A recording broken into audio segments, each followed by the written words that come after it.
Bonjour à tous et bienvenue sur la chaîne Esquisse Miniature où dans cette vidéo nous allons parler de Conquest.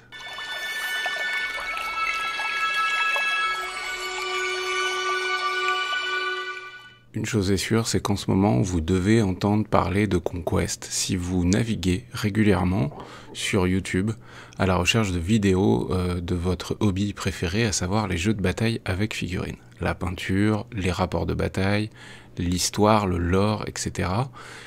Vous avez dû remarquer que bon nombre de youtubeurs ou de chaînes consacrées à cette passion parlent de Conquest. J'ai eu la chance récemment de recevoir un exemplaire et même un hoodie de Conquest, merci à l'équipe qui m'a envoyé ça, pour découvrir un petit peu ce nouvel univers. Mais Conquest, c'est quoi?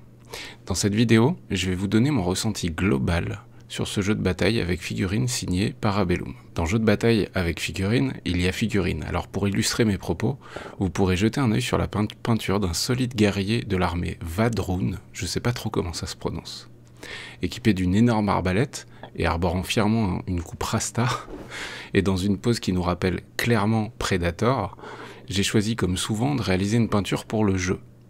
Comprenez par là que je me suis limité à environ 30 minutes pour peindre cette figurine en mettant de Dipping Inks, de contraste et de speed paint. Passons maintenant à Conquest et parlons ressenti. C'est un peu de ça dont j'ai envie de vous parler dans cette vidéo, plus que de l'univers en lui-même, ou plus que de la sculpture des figurines, ou plus que de... On va parler un petit peu de comment j'ai ressenti les choses quand j'ai ouvert la boîte et quand j'ai mis mes pinceaux pour la première fois sur les figurines de cette marque. En premier lieu, parlons des figurines. Elles sont, qu'on soit clair, elles sont grosses. Elles sont plus grosses. Vraiment grandes en fait, bien au-delà du standard de Games Workshop. Si on s'accorde sur le fait que Games Workshop c'est du 35 mm, ici on est plutôt sur du 38 mm, voire un peu plus. Ça dépendra surtout des factions. Donc la compatibilité, déjà, ça va être complexe. En gros, si vous jouez à Conquest, c'est pour jouer avec des figurines Conquest.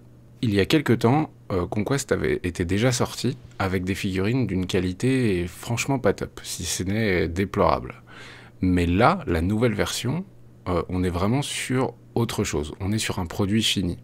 On est bel et bien sur un plastique dur, de qualité, qui permet un montage facile et rapide des figurines. La qualité de gravure, elle est au rendez-vous, bien qu'elle soit un peu en dessous de Games Workshop. Mais attendez 2 secondes, pourquoi on compare toujours tout à Games Workshop? Bon, déjà parce que c'est le mastodonte du marché, et du marché de jeux de figurines fantastiques, et que, on va pas se mentir, Games Workshop, c'est beau. On va parler d'un point crucial sur Conquest, c'est l'univers. Effectivement, Conquest propose un vaste univers médiéval fantastique, parfaitement original. Ils ont même créé de nouvelles races, comme les Vadrun que vous êtes en train de voir, que je suis en train de peindre. Et ils n'ont pas hésité à nous gâter énormément sur la quantité de contenu à lire pour mieux comprendre l'histoire de l'univers global, les dieux, les dragons, les élémentaires, mais aussi mieux comprendre l'armée qu'on va choisir d'adopter pour faire des batailles. En lisant le livre de base, on sent vraiment qu'il y a du contenu. Et qu'il est même amené de manière à ce qu'on espère qu'il ait une suite. Attention d'ailleurs à propos du contenu, pour le moment, les livres papier ne sont disponibles qu'en anglais. Donc pour la version française, il faudra croiser les doigts et patienter un petit peu, mais sachez qu'il y a aussi la communauté francophone de Conquest, je vais mettre le lien Discord dans la description, qui fait déjà un travail formidable et qui propose déjà beaucoup de contenu en version française. Par contre, ne vous inquiétez pas, les règles sont déjà disponibles en français sur le site officiel de Parabellum.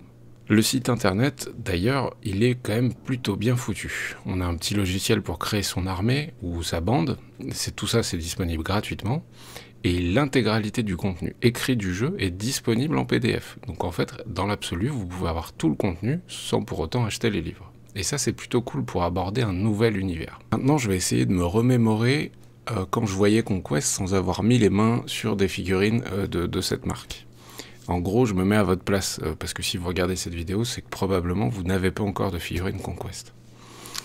On a une approche assez particulière de voir un nouvel univers. L'univers, à premier lieu, moi, personnellement, il m'attirait pas spécialement. En tout cas, je sais pas, les illustrations ne me parlaient pas autant que les mastodontes du milieu, sont capables de faire.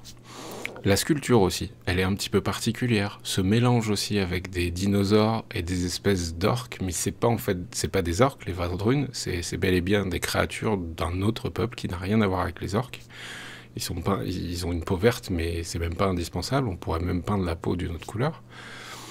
Bref, il y avait pas mal de choses comme ça que je sentais, pas mi-figue mi-raisin, mais je n'arrivais pas à accrocher ce nouvel univers. Il y avait aussi l'aspect de l'échelle incompatible avec ma collection actuelle, qui pour la plupart est...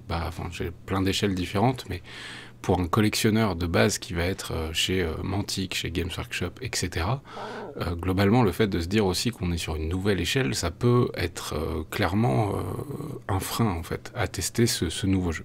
Maintenant, j'aimerais qu'on se pose une question, simplement, parce que je me la suis posée à moi-même quand j'ai découvert la boîte de Conquest, c'est est-ce qu'on n'est pas trop martelé par les univers Medfan les plus connus pour avoir du mal à reconnaître un univers frais et novateur quand il pointe le bout de son nez.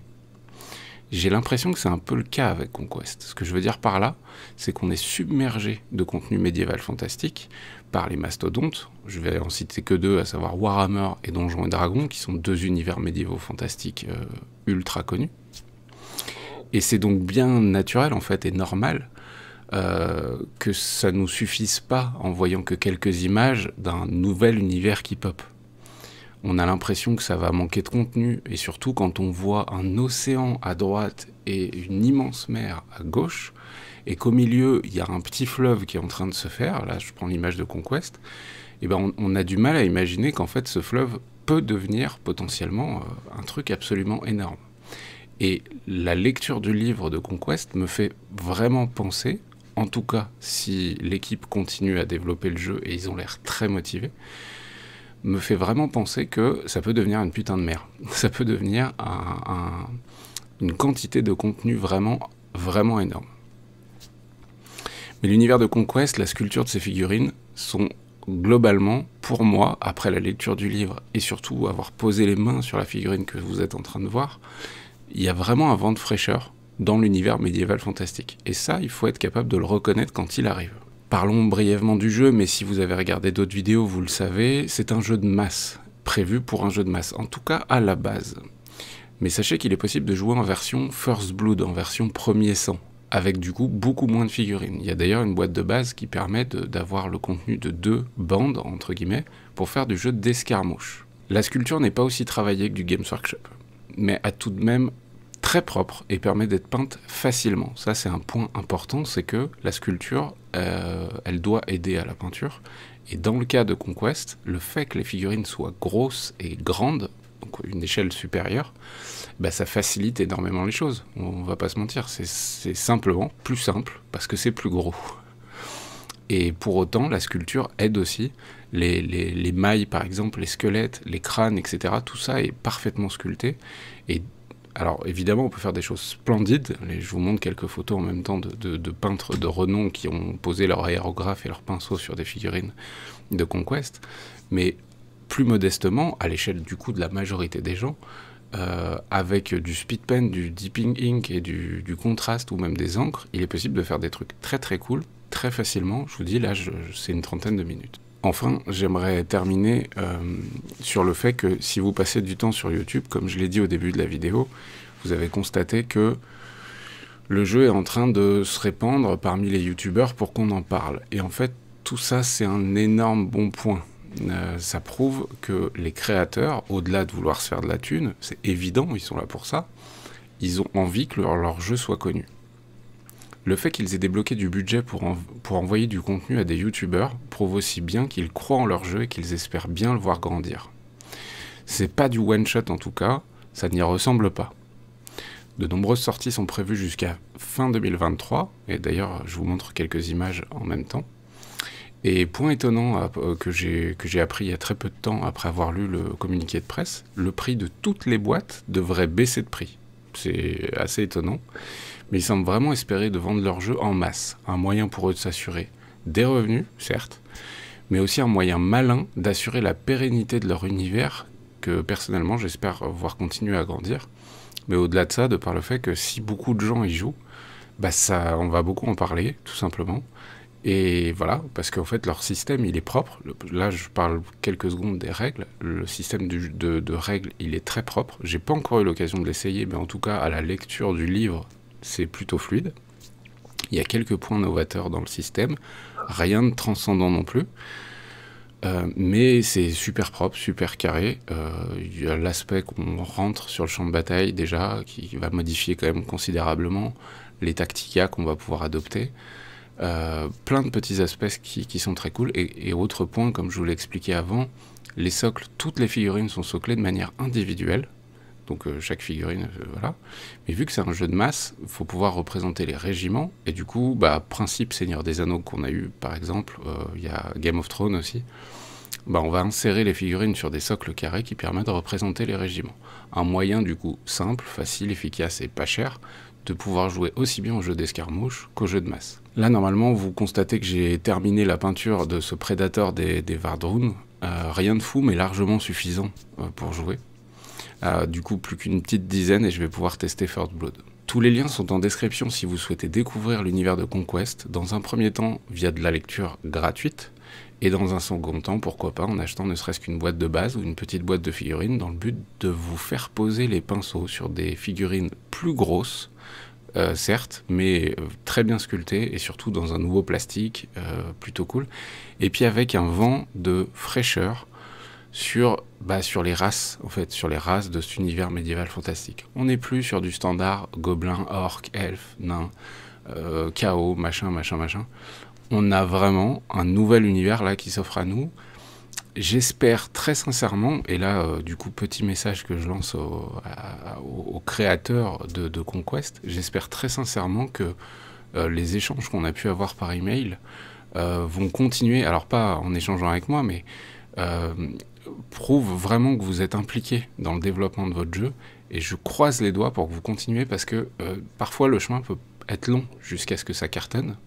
J'espère que vous avez un petit peu de temps, parce que amener un nouvel univers médiéval fantastique dans un monde comme le nôtre où il y en a déjà beaucoup qui sont très riches, c'est un risque, c'est un gros risque. Mais je salue vraiment le contenu que vous avez déjà, qui est déjà assez dingue et novateur, et puis voilà, on croise les doigts pour que ça continue. J'espère que cette petite vidéo vous a plu sur Conquest. Moi, je vais continuer de mettre mes pinceaux dessus parce que je me suis découvert un petit plaisir à peindre des figurines plus grosses, plus simplement, parce que j'ai l'impression d'avoir besoin de moins de concentration quand je peins des figurines de Conquest plutôt que les autres marques que vous connaissez. Comme je vous l'ai dit, oui, la sculpture, elle est un peu moins bonne, mais elle est pour autant très cool. C'est juste que voilà, si on compare ça à d'autres choses, si on se met le frein là-dessus, sur l'idée que c'est une échelle différente, etc., on va pas pouvoir tester ce nouveau truc. Et en fait, c'est juste ça que je trouve dommage, c'est peut-être de se mettre le frein, alors que c'est un nouvel univers en fait qui s'offre à nous, donc pourquoi pas essayer si évidemment on en a les moyens. Vous souhaitez soutenir mon travail, vous connaissez, il y a le pack 3D tous les mois, etc. Je vous souhaite bonne peinture et bon jeu, et on se retrouve très vite pour des nouvelles vidéos. Ciao ciao.